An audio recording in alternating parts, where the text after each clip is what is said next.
Welcome back. This is your host, Noura Almasri, and this is Echoes of Impact with Noura. We're back to talk about team building, and I have my friend here, our guest, Ryan. Ryan, welcome back to Echoes of Impact. How are you today? I'm doing really well. It's a pleasure to be back. Thank you so much. We want to talk this say like you can go fast without a team, but you cannot go far alone. So, when, in your opinion, from your experience in your business and coaching other businesses, when do you think someone really need, okay, now we know we need to hire staff or maybe add staff. So, when do you think this has to happen? The best way I could really kind of spell this out is the way that I did it for myself starting my firm. And I do things a little bit differently, but it's similar to how I recommend for my clients. I like to move forward until I make a mistake or consume too much of my time to where it is preventing me from making money with that time, right? So it can be kind of controversy to wait until you make a mistake to bring on team members, but it's a good sign or indicator to let you know, okay, I could use some additional help because my quality of actions is starting to fall short. And then when it comes to your time is so filled with tasks that you're not able to fill your time with things that actually bring your business revenue, that's also a really good indicator. Absolutely. I can't agree more. Like I experienced some of that last tax season because we experienced like a sudden growth. It wasn't sudden. I've been doing a lot of marketing, a lot of content, and then we had a lot of clients increase. And then we noticed that we cannot respond as fast to the client. So I was like, okay, red flag, let's go, let's go hire people who can help with that. So yeah, that's all right. So how do you avoid like, because you're already busy and now you're bringing someone, you need to train them. And a lot of people think, oh, no one can do it better than what I do. Oh, I don't have time to waste training someone else. So how do you deal with this side of the story?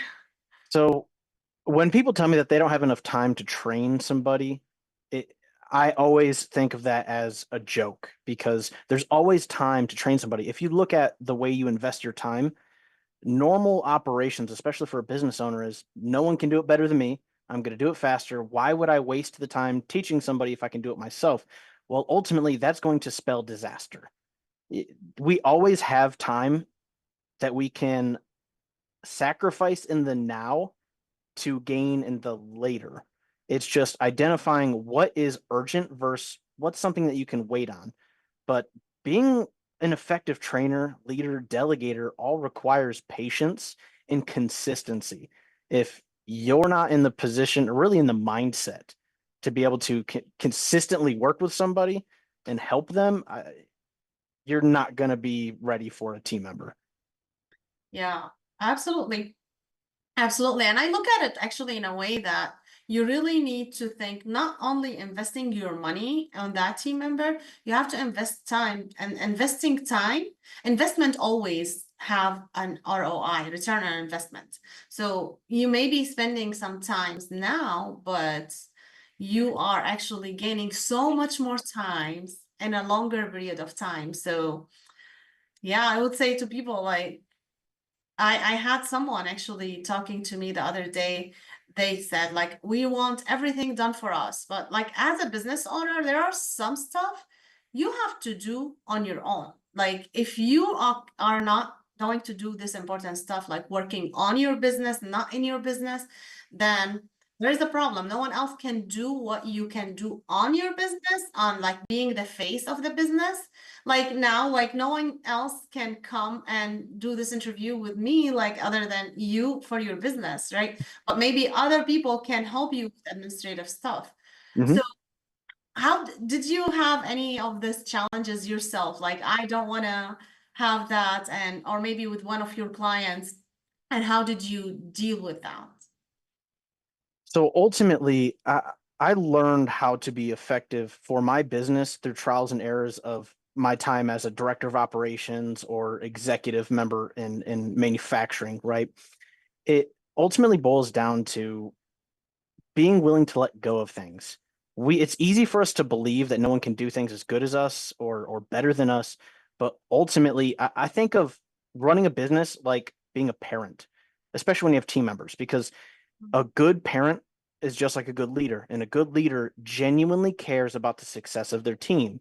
So ultimately, my goal and what I make my clients' goal is you want your team members, your employees, to be better than you at the things you do.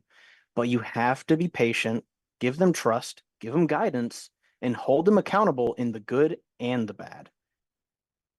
Absolutely. And where do you see like they have challenges? Like now they have the people. With people comes problem as well. So HR problem, all of these things. So what's the most common issues that that small business owners face when it comes to HR, in your opinion? You know? Yeah, in my opinion, at least from my experience, the number one issue is delegating and letting go. It's one thing to measure, it's another thing to micromanage. Yeah. We've got to be willing to understand that just because it's not done our way doesn't mean it's not just as good, if not better. We've got to be willing to let go of the stuff that, good example, you don't start a business that you're not confident in doing yourself. If you're a tax expert, you wouldn't start a performance shop or mechanic shop. No, that's not your area of expertise. So we automatically think that no one can do it better than us. Well, just because it's done differently doesn't mean it's not as good. And it is hard letting go.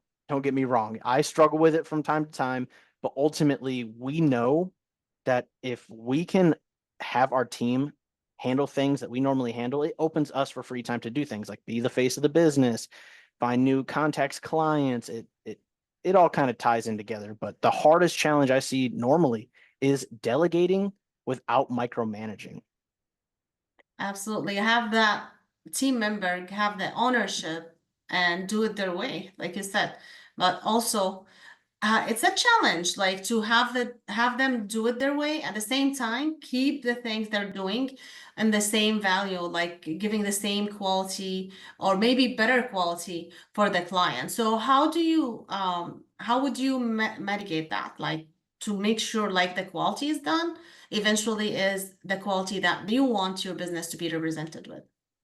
So I think this is probably the most important part of this process.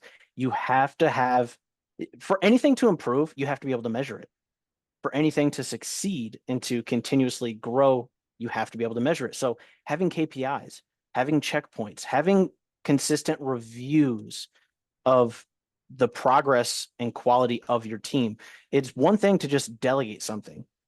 And but if you don't have any measurements or any way to track it and keep your finger on the pulse, how do you know it is improving, falling short, or ultimately going to hurt your business? You've got to line out a clear set of expectations, identify clear, consistent ways to measure, and then the third and most important step is hold accountability. Mm-hmm. Yeah, absolutely. So, Ryan, you do a lot of things in your business and your consulting business, and I can see like it can be probably be confusing to people to know when should they come to you. So I was thinking like maybe giving an example of someone came to you, a business owner came to you to solve a problem. Just walk us through this process and what did you solve for them? Just an example so people can really tie their hand. Oh, okay. So maybe this is me too. So can you give us one example? There are tons of reasons to seek help from a consultant. It's like getting an experienced business partner whose whole career is solving problems and making things work better, right? But a recent one, and it makes a good example, is a new client of mine. Had they've been in business for a while and they've got a lot of work, but even though they're increasing their sales, their margins are not changing, if not getting worse consistently. So they sought me out to figure out why. And in my first few days of working with them, doing an evaluation, I was able to identify, well, you've got a lot of expenses that are not being managed correctly, or they're scaling with your operations and they shouldn't be.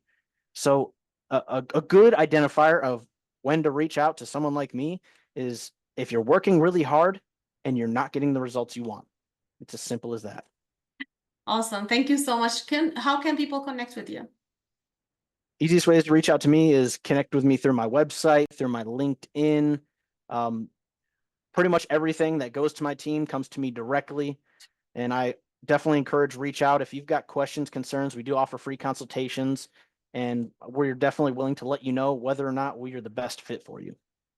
Awesome. Thank you so much. But before we go, I want to touch base about the book that's coming up soon.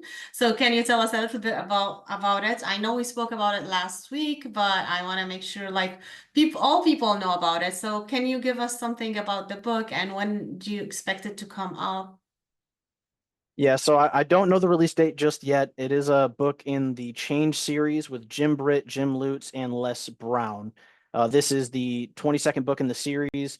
It is written with a ton of incredible co-authors, people with tons of experience and knowledge, and it's a very life-changing type of book. A lot of shared experiences that I've used in my own life, but should be coming out here soon. It'll be on my website. I definitely recommend looking into Mr. Jim Britt, Jim Lutz, and Les Brown. They're incredible people. Awesome. Can people pre-order or not yet? Not just yet. I will have pre-order up on my website soon.